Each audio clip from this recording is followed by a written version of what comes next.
PEGI 18.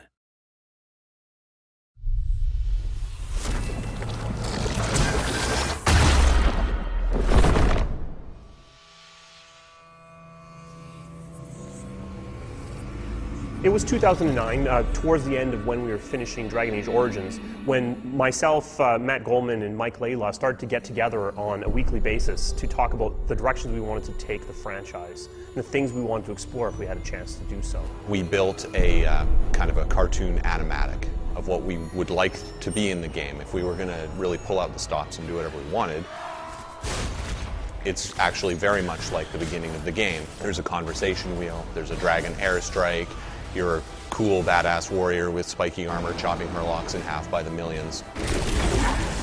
It was exciting. It was like, wow, man, can we actually pull that off? Can we feel like the party works together to demolish foes rather than having their disparate abilities? So brainstorming with the core leads on Dragon Age is pretty exhilarating. I really love to lead him astray with crazy ideas. Every time we would talk, I'd start talking about how every piece of our art would involve Ulrich von Hawk, the lycanthrope character of our game, howling and like tasting his own blood. Anyways, it kind of got out of control after a while, so I had to drop it. But it was pretty fun while it lasted. You know, the final beautiful touch of it was when we said, what if we could tell a story that was more personal? And that's where the idea of Hawk, the champion of Kirkwall, and that rise to power over a decade of history came out. Where Origins really shone by having this huge epilogue that had thousands of variations based on the choices you've made. Instead, we've moved that into the gameplay. People you've interacted with at the beginning of the game are going to have their kind of situations profoundly affected by their interaction with Hawk, your character. If getting the relic gets Castillon off your back, then I'll help you retrieve it. There might be something I could do for you, if you're looking for company later. You re-interact with them, you see how that worked out. So we believe it may be our most reactive game to date. So here we were, we'd finished these brainstorming sessions. There's a lot of stuff on the whiteboards. There's a lot of pie-in-the-sky ideas.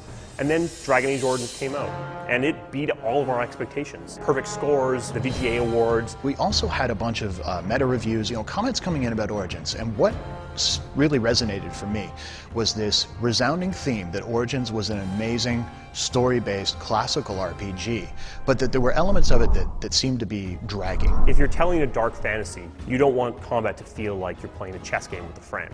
So that seemed to be the reviews. No one was really panning the game to me. It let you have this cool tactical experience, and obviously the story was intense, well loved. But the question for me was, is there any way that we could just take the RPG concepts, the very core tenets of it, and move it forward into a newer feel, something that would work as well on the consoles as it did on PC? We've really stuck to our vision. We've kept what was good about Origins and shaved off the edges and made something really unique. Matt wanted much more composed imagery, places that played up the character. I wanted combat that felt like it wasn't silently rolling dice behind the scenes, that felt like when I was pushing a button it was responding and my characters were responding accordingly. But because it looks faster, because it's got a character with a voice, because of this historical story we're going to do, it ran the risk of people saying, oh my god, that is so different, I'm not sure it's for me.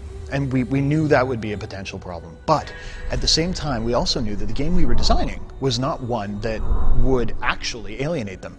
So what we've been very open with is letting people go hands-on. And the big thing we saw is that people, even people who loved Origins, people who came wearing armor from Origins, were playing the game and going, oh wow, I see what you did here. It's almost hard to communicate how much this game still feels like Origins, despite feeling completely different. We're trying to make a game that we would love to play. We have the best in the biz running their teams and working really hard together to make this thing come true. Even when Origins was nearing completion, we had already started thinking about Dragon Age 2. We'd already begun sharpening that axe. So the moment they took the blinders off, said, okay, go. We knew exactly what we were making. We knew the exact vision we were trying to bring to the player.